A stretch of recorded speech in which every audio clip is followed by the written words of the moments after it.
Next week, more than 60 districts in Minnesota are going to ask their voters to raise property taxes to fund their local school districts, and that includes the city of St. Paul. And that district needs $37 million to avoid cutting key programs. Here's Danny Spiewak.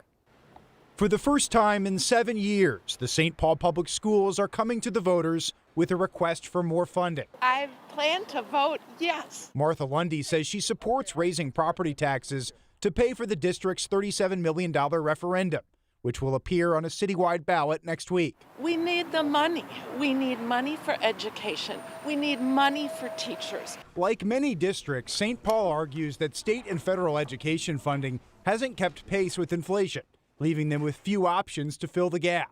Without the $37 million, district leaders say programs like transportation, arts, and music could be at risk. It would be devastating. Teresa Mosier is the campaign manager for the group Yes for St. Paul Public Schools. The stakes feel really high for families right now. The district has already made cuts in recent years, including closing several school buildings, such as the one that housed J.J. Hill Montessori. Our kids deserve the very best, and it's on all of us to make sure that we're protecting quality public education. So far, no group has mobilized in opposition to the referendum.